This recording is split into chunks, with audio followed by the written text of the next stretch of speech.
Hello বন্ধুরা, আবার একটা ভিডিও নিয়ে চলে আসলাম। দেখো কী বানাবো। গ্যাসটা জ্বালিয়ে নিলাম, বাটিটা বসিয়ে দিলাম। বাটিতে একটু তেল দিয়েছি, তেলটা বসিয়ে দিলাম। তেলটা একটু গরম হোক, চলো তারপরে দেখাচ্ছি। দেখো তেলটা গরম হয়ে গেছে, দিয়ে দেবো শুকনো লঙ্কা। 5টা শুকনো লঙ্কা দিয়েছি আমি। আর দিয়ে দেবো রসুন। এই রসুন তেলটা দিয়ে গরম ভাত খেয়ে দেখো, এত সুন্দর লাগে। গা হাত পা ব্যথা হলে, জ্বর জ্বর ভাব লাগলে সব চলে যায়। দারুণ একটা জিনিস। আমি একটু ছুরিটা দিয়ে একটু নেড়ে দিই। হ্যাঁ,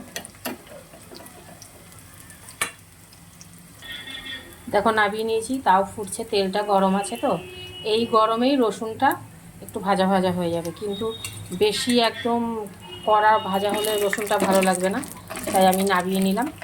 এই গরমেই রসুনটা ভাজা ভাজা হয়ে যাবে। তাহলে তোমরা এইভাবে রসুন লঙ্কা তেল ভেজে খেয়েও দারুণ লাগে। তেল ভেজে খেয়ে বলছো, আর বলছি আর কি, ভুল হয়ে গেছে। তেলের মধ্যে রসুন আর লঙ্কা এইভাবে ভেজে খেয়েও দারুণ লাগে। তাহলে রাখছি, আবার পরে কোনো এরকম একটা ভিডিও নিয়ে চলে আসবো।